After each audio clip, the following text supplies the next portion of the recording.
Welcome to the FTD webinar titled Like, Share, and Grow Your Business. We are excited to welcome back today's featured presenter, marketing consultant Carly Stroud. As a quick housekeeping note, Carly will be taking questions throughout the session. If you have a question, simply type it in the question box on the upper right side of your screen. All right, let's get started. Welcome, Carly. Thanks so much for having me. I'm so excited to be back speaking with you all today on a topic that I find very interesting and I hope will be helpful for you all. So today, before we get into Business Suite, I want to make sure everyone knows where to access it. Obviously, we're talking about tips and tricks, content and such, so making sure we have access to Facebook or Meta Business Suite is going to be important. So first on the agenda, I will do a quick walkthrough of how to access Meta Business Suite. After that, we will go into content. Sometimes figuring out what to post is the hardest thing about posting on Facebook. So we'll go over some best practices on coming up with content, and I think that really is the biggest hill to climb when it comes to social media. So it should make it less daunting once we've covered the content. After content, we're going to talk about how to post efficiently. This might be a silly thing to talk about, but there are several different ways to post across Facebook, and you can make Facebook work for you in some instances. So we'll chat about different ways to post. And then finally, I have just some personal tips and tricks for Facebook and getting the most out of your social presence that I think will be helpful in your social media journey. So with that being said, let's move forward into accessing Meta Business Suite. Now, I do have to say, Facebook changes its mind every day. I think everyone has probably experienced someone talking about something and not knowing where to find it. And Meta Business Suite can be a little bit tricky. So I'll do a walkthrough here, but then at the end of the session, I will also just go live into my personal Facebook and managed pages to show you exactly these steps. So first, we'll just do a quick talk through. You can access your business page and your business suite all from your personal profile. In the top right corner of your Facebook screen, this first little box here on the left, you can find your profile picture. You're going to click that, and then it'll give you a menu of all of the different profiles that you run. Obviously, you'll pick the business profile for your business, and then directly under that profile, you'll see Manage Pages in Profile, which is this middle portion here. Again, you'll click your business page, and then last but not least, it's going to take you to Manage Page View. From here, you'll have a screen that you can see your professional dashboard, insights, ad center, create ad settings. And then in the More Tools button is where you'll find Meta Business Suite. Once you click Meta Business Suite, it's going to take you into a completely new window, and that is where you can work from. So that's a lot. Like I said, at the end of this, we do have some time scheduled to actually go in live and poke around. So I'll show this process once again live if these screenshots aren't the way that you learn. So, all right, moving forward, now that you have an idea of where to go and get into your Facebook page and where to access Meta Business Suite, we have to talk about content. What should you be posting? When should you be posting it? All of these questions come to mind and can be really, really daunting for business owners and people who are busy. You know, you've got 1,000 other things to be doing on top of your social media presence. So I've come up with a way to create content pillars that I think make your presence so much easier to handle, and it compartmentalizes your content into more digestible pieces. So how do you come up with what to post? The best way that I found is to answer 3 questions. What you're going to answer is, online across my social media, what do I want to be known for? What do I want my business to be known for? Second question is going to be, who do I want to be known to? If you've got a specific niche audience, this is where you would define that audience. And then last but not least, what do I need to share to be that thing to that person? Or what content will prove my mission to my audience? So once you answer these questions, your pillars really kind of create themselves. I have done a brainstorm session to come up with some pillars here for florists, for example. So my example mission for my imaginary florist company is that I want to be known for having the best arrangements and gifts by men and women in my town and surrounding areas. Easy peasy, what I want, who I want to be to them. And then some content that will prove my mission to those people are going to be arrangements of flowers. Obviously, if you want to be known for having the best arrangements, you have to show them. The products, I want to have the best gifts as well, so the products there. And then things that go along with being the best and men and women essentially are going to be sales and special dates, and then happy customers. Once I've got those 4 pillars. Obviously, you can create a million more. I try to keep it between 3 and 5, just again to keep it more manageable for my sanity when I'm making content for different businesses that I work with. So 3 to 5 usually is a good chunk. I've got 4 here, and feel free to steal this. I'm not going to know if you use it, and actually I would be very honored if you do use these pillars, or if you take this as a groundwork and then expand upon it. So like I said, once you've got your pillars, then you can kind of break down different post ideas for those pillars. For example, within the arrangements and flowers pillar, you can post all of the different arrangement types you offers, all of the seasonal flowers that you get in. Under the products, if you have add-ons to different arrangements like balloons or teddy bears, anything like that, that doesn't fall under the flower category, but falls under the gift category, that could be something. Or if you sell Fannie Mae candy, for example, and you've got a special because they're coming up on their expiration date or whatever it is, you could put a sale and special on those on your Facebook page. Then that kind of crosses over to sales and special dates. Again, if you've got seasonal flowers that are ready to go and need to get picked up quickly, that's an option. If you've got overstock, if you ordered roses for Valentine's Day and didn't sell all of them, you can post those. And then order deadlines. I know we just had, of course, Mother's Day and Father's Day. If you had a specific deadline for ordering to get those arrangements in by those 2 dates, that's absolutely something you would want to post. Last but not least, I chose happy customers. Because we want to be known around town, we should use our customers for that reason. People love to see people, and they love to see people they know on social media. They'll share it, whatever it may be. They like to see themselves and their friends across social media. So if you've got a customer who's picking up a beautiful bouquet for their wife or their husband or their aunt or their uncle, whoever, and they're happy to take a picture, snap a picture, post it online, see if you can tag them. If you are doing flowers for a wedding and the venue is gorgeous and you've got a beautiful shot of a bouquet that you can take, or the bride's bouquet, whatever it is, you could do a customer drop off. And then of course those reaction photos are always really fun. Maybe you've got a grandson who's brought his grandmother flowers and you know, she got really excited. That's also something that you could post.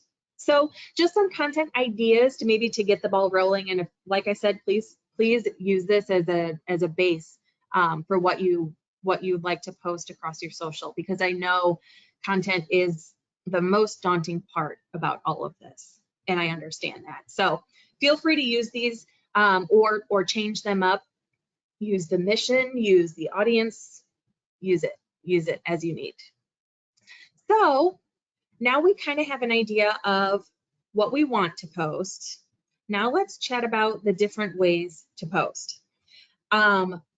Before I got into the business side of social media, I thought there was one way to post. It was to go to your page, type it out right away, and post it immediately. Meta Business Suite and Facebook in general have said, hey, that's a great way to do it, but we want to help you save time. So there are several different ways that you can post organically across your media accounts. And there are different reasons to use each. So 3 that I use are scheduling your content to post automatically. If you have no time, you're a one-person shop, you don't have anyone that's dedicated to working your social medias, whatever it is, you don't want to mess with it, you can schedule all of your content. You can take an hour on a Sunday night or a Monday morning, whenever you have some time, and set it and forget it. You also can post at key times when you might be busy with something else. So we know there's a anecdote that says Wednesdays at 11 a.m. is the best time ever to post on social media. 11 a.m. is too early for me to be taking my lunch break, and it's probably a high traffic time for florists, whether you're out doing deliveries, you've got people coming in, you're answering the phone. Very likely you're too busy to be posting on social at that exact time. Luckily, you can post and schedule it to post at 11 a.m. on Wednesday, and it will just do it for you, which is fantastic because you might be busy with something else. This gives you consistency and gives you a consistent presence from a distance. So you don't have to sit there over your phone, over your computer, whatever it is, searching and hoping and praying that it's going to post. It's going to be there, and you didn't have to worry about it at that time. Now, the next way to post is as you feel the need. If you have someone who is dedicated, a college student, high school student, whatever it is, who can sit and take pictures and post immediately, by all means, do that. Let them do that. Or if you have something that you want to post, do that. Just because you're scheduling content doesn't mean you can't also post as you feel the need. This is a great way to capture organic reactions from customers, like we talked about before, or if you have just an absolutely magical bouquet that you just have to photograph, you can post that then as well. Posting this way keeps you mentally present on social media. So again, I know our brains may not have that capacity to do this. So again, this is just an option, but it does keep you mentally present across your social media accounts. And we all know presence is important. So the last bit that I think is beneficial, and actually is what I use most of the time, is to create your drafts and then post them manually. And I'll explain this, I think, in 2 slides here. So this creates that consistent presence mentally where you've got all of your content ready to go. You don't have to do that hard lifting of coming up with the content on the spot, but you still are consciously posting it. So you've got the time, or you have a little bit of time, but you really do want to dedicate more of your mental capacity to your social media. This is a great way to do that, where you've got all your drafts saved and ready to go, and then you consciously go in and post as you feel the need. This also gives you the flexibility to change things up as you go.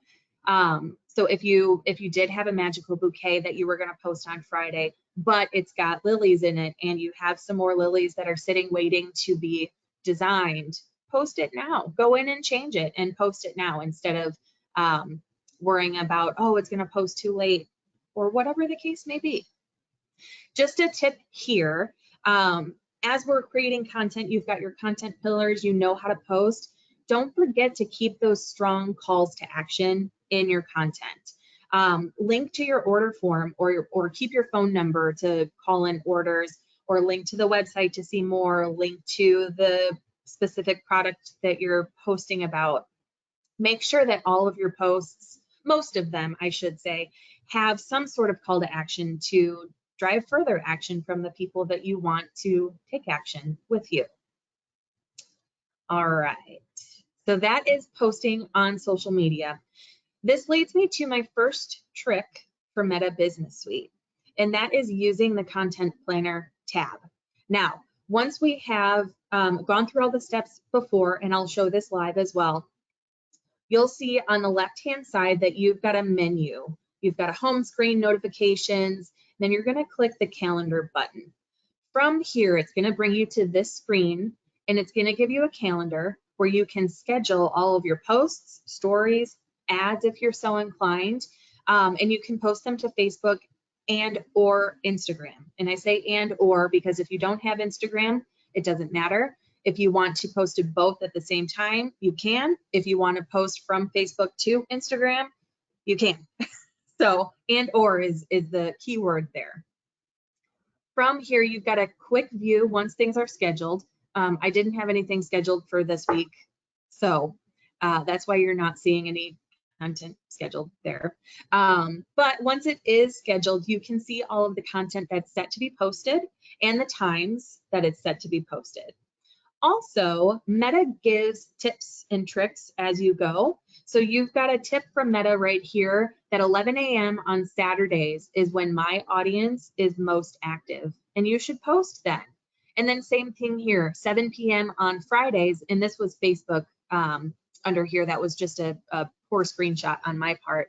But 7 p.m. on Facebook on Fridays is when my audience in particular is most active and likely to see my posts.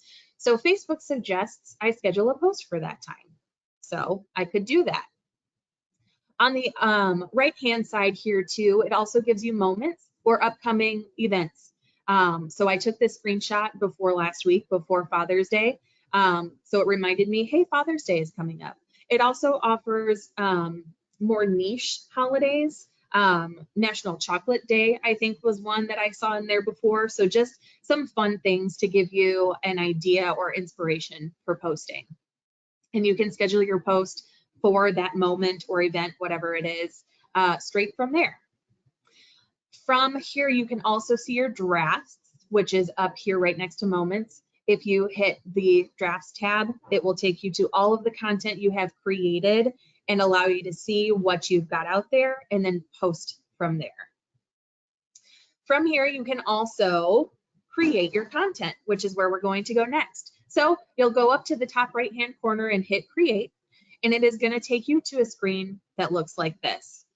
From here, this is where you can post to Facebook and or Instagram, and you can customize those posts if you don't want them to look exactly the same.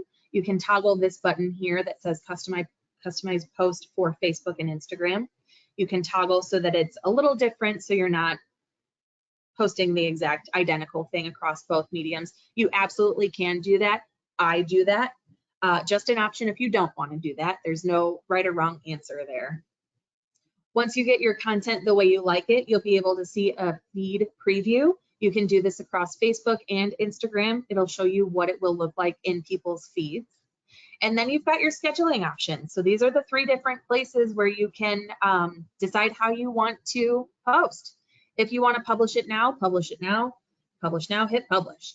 If you aren't sure when you want to post it, but you're not quite ready to right now, you can save it as a draft. And then the bottom here will hit save draft. It won't be published. And then if you are ready, 11 a.m. on Wednesday, you want this content to post, you hit schedule and it will come up with a calendar for you to pick your time and date. And it goes down to the minute. So if you want it to be 11:01 a.m., it will post at 11:01 a.m. Or if you want it to be 11:13, so it looks organic, you can do that too. It doesn't come in half an hour or hour increments. It lets you post at exactly the time that you want it to post. Wouldn't worry too much about the privacy settings here. Always just click public. I included it because it was on the screen there. So keep it public, and then you can hit publish or save draft or schedule. It'll change depending on what option you pick for your scheduling options. All right. This leads me to my trick number 2. We're going to talk about the Insights tab. Now, a lot of times when we're talking about insights, most of the time that's related to paid advertising. However, the Insights tab is so beneficial for your whole audience and seeing who your whole audience is at a pretty understandable glance. So if you are interested in paid advertising, I will say we've got on-demand webinars already recorded. So check out the archive for information on paid advertising. And you can see here I do have some paid reach So just if you have questions about that, feel free to look through the archives and find the paid advertising information.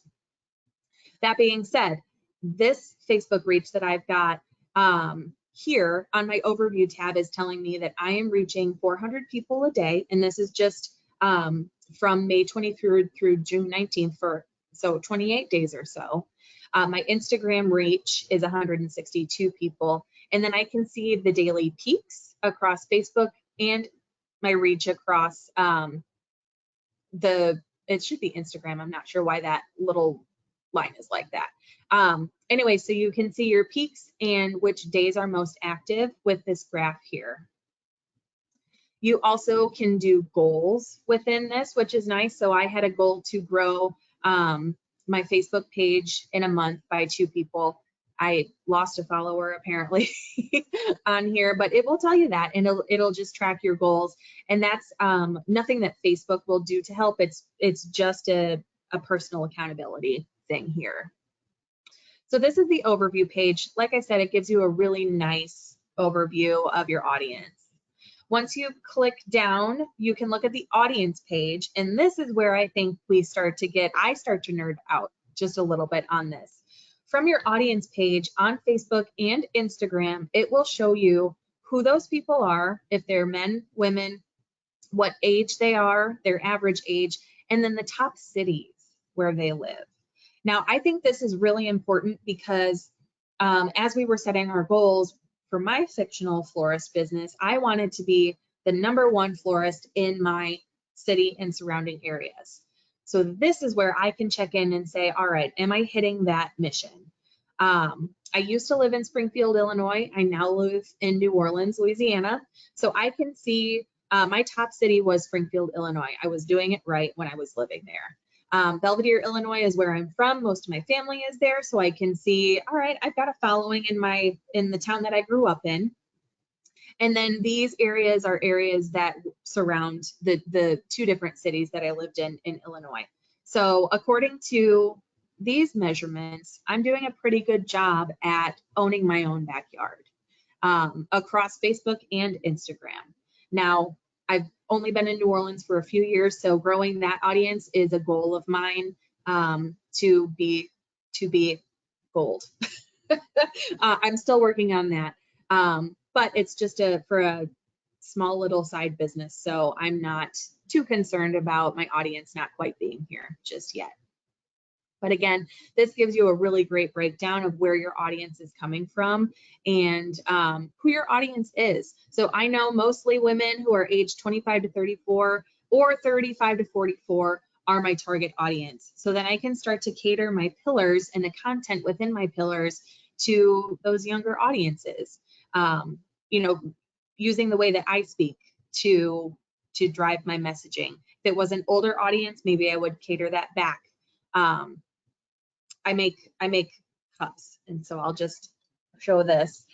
So that also helps me know, all right, ages 25 to 34, what's popular for them? What kind of designs are popular for them? All of this comes in and helps me with my business offline and online, which I think is amazing that one screen can do that. So excuse my nerdiness for just a moment. Last but not least, we have our benchmarking tab.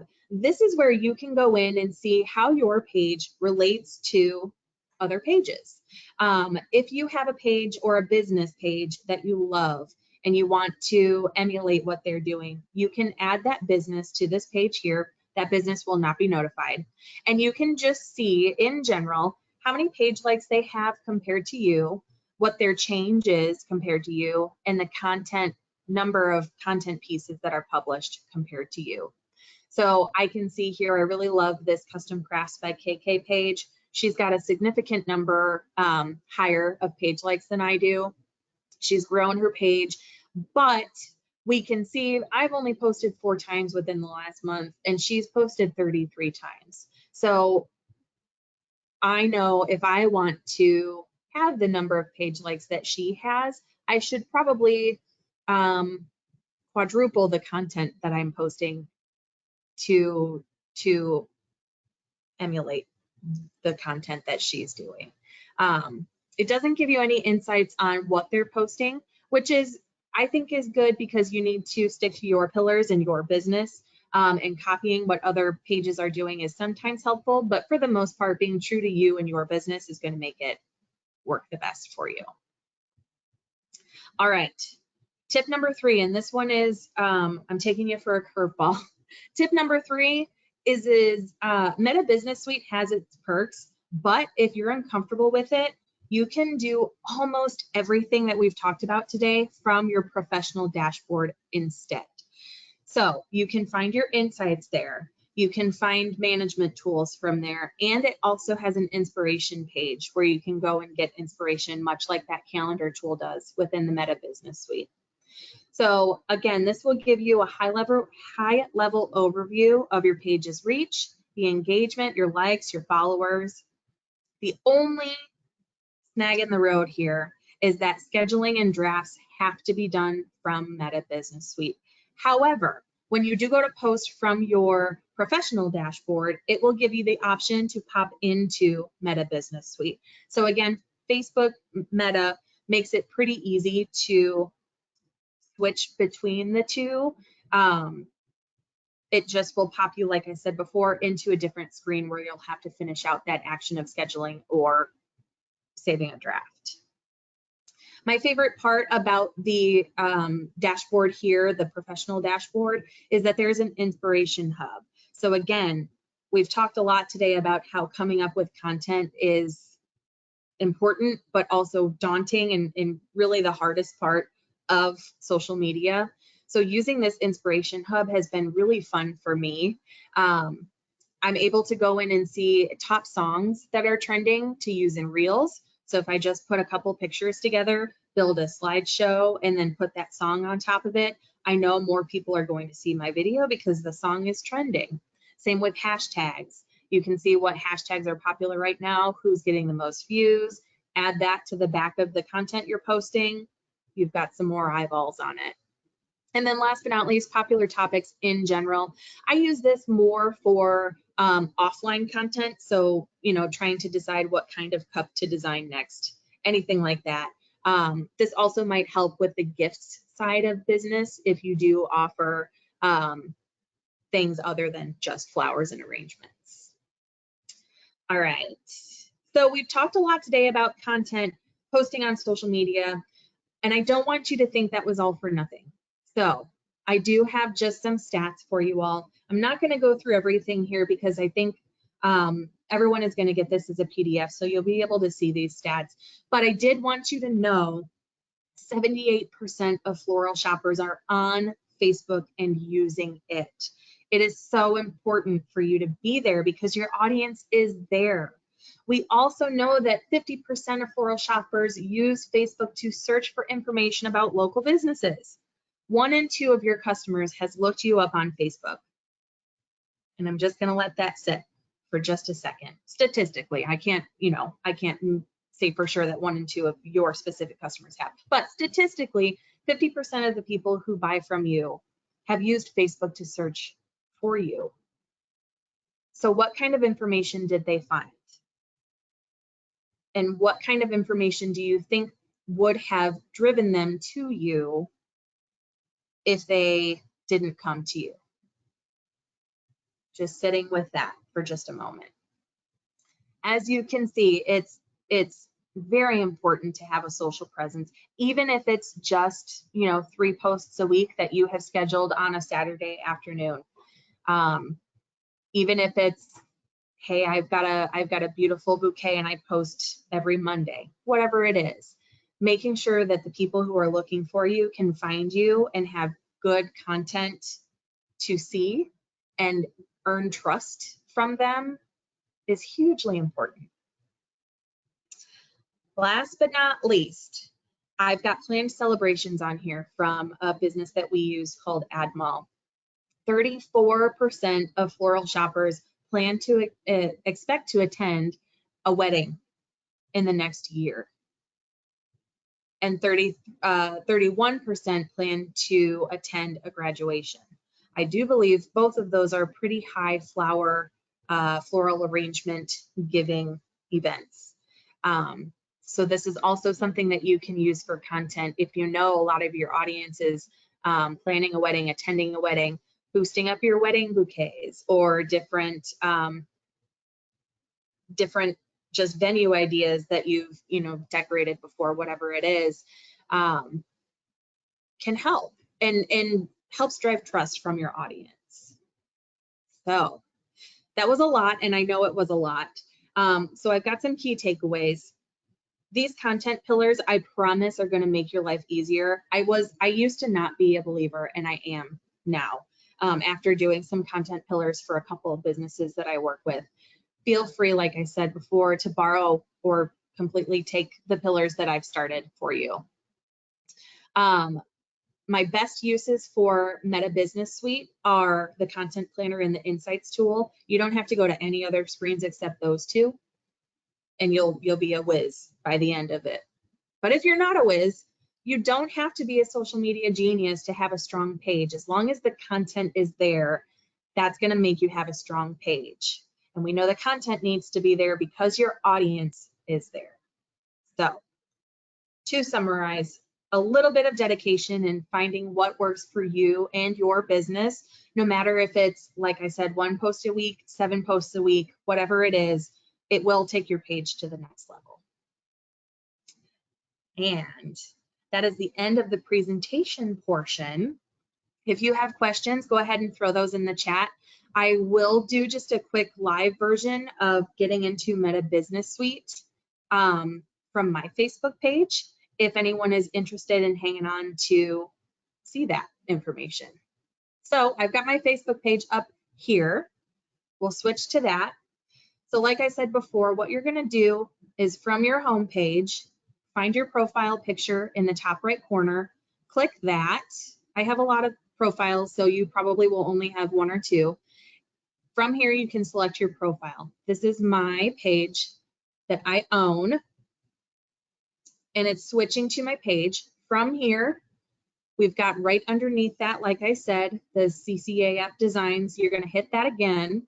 And I know it's a lot of steps, and thank Facebook for that. I haven't found a better way of getting into Meta Business Suite just yet. So we hit our profile picture, we hit the account again. Now we are in my actual page where I can go in and edit things, edit my bio. I could post from here if I wanted to. What you're going to do then is come to this left-hand pane, and you can find Meta Business Suite from here. This, like I said, is going to take you into a new window. And from here, you've got your home page.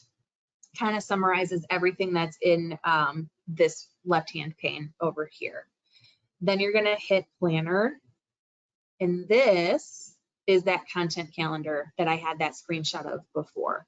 So again, coming up, we've got, of course, Independence Day, World Chocolate Day. See, I thought we had World Chocolate Day coming up on July 7th. That would be something fun to schedule a post for, or schedule an ad for. We can see if I switch from moments to drafts. I don't have any drafts saved just yet, but if I did, they would all show here, and I'd be able to publish them. And then we did the create. I think that one was pretty self-explanatory. Now I'm going to go into the insights page. When you do that, you'll get a week in review, which is nice. I have not been active on my page, so zeros across the board for me. Woo! You can hit exit out of that, and then you can see again from here the overview of who you're reaching. You can go to your audience and see how that is changing. I can see again my top cities are about the same as what they were before. And then if I go to benchmarking, I can, well, businesses to watch. You've got this business comparison. Hit the business to watch portion, and that's where you'll get all of that information. So again, I can see I've only posted once in the past month or so, past 28 days. And my friend here has posted 27 times. So it makes sense that she's got 1,500 more followers than I do because she's posting more. So I can see that direct correlation to the numbers of what she's doing versus the content. Now, of course, if I wanted to, I could click onto her page and see what kind of cups she's making or what kind of content she's posting, and see if any of that falls into any of my pillars. I choose not to, just because, like I said before, I want to stay true to myself and my business. So I don't want any outside business infiltration of that. And then last but not least, I'm going to exit out of Meta Business Suite. This will keep me in my manage page portion here. If you don't want to go to Meta, which I don't blame you if you don't want to, you can go to Professional Dashboard. And then here is where you can do just about everything that we talked about through the Business Suite here. You can see the content that's coming up to be posted, that you have posted. You can create your post from here. You can see your audience, a higher level overview of your total audience. And then we've got the Inspiration Hub that I was talking about. So we've got top reel songs, Unstoppable by Sia is one. Golfer is a popular hashtag right now, as well as contemporary art. So I've got some ideas of what kind of hashtags I would want to use should I want to post today. And that is it, everybody. I don't see any questions coming through in the chat. I hope you all enjoyed and learned something about Facebook. I hope this was helpful. If anything, steal those content pillars and put them to use. I will see you guys next time. Thank you so much. Thanks, Carly, so much for sharing a lot of great information with us. That was awesome. The PDF of the presentation, of Carly's presentation, I dropped in the chat at the beginning that it was available in the handouts that you could download. You can certainly do that now. It will also be available afterwards on ftdi.com with the recording. So again, just want to thank everyone for attending. That recording will be available on demand. You will also get a follow-up email as attendees that will have the link to the recording directly to you. And then just make sure for more education programming from FTD, please visit ftdi.com to register for those upcoming free webinars and design shows, as well as viewing those past education programs on demand. So we have one question from Yvette.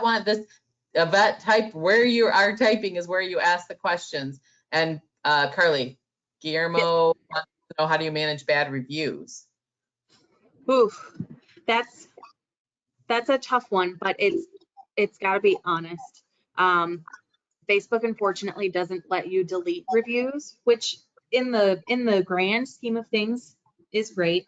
So the best advice that I can give on managing bad reviews is to reach out to the person who gave the review, comment on their review, whether it's thank you so much for your feedback, we're working to remedy this situation, whatever kind of actions you're taking.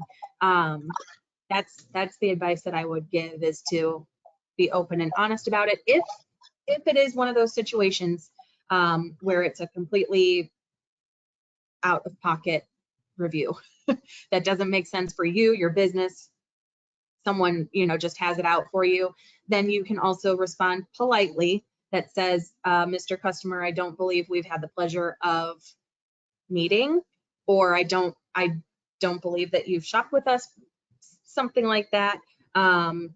We appreciate your commentary, but this isn't true, is also something you can do. If it is true, though, I think honestly the best way to handle it is to own it and to offer up some sort of remedy for what you're doing to fix the situation, and also reaching out to the customer.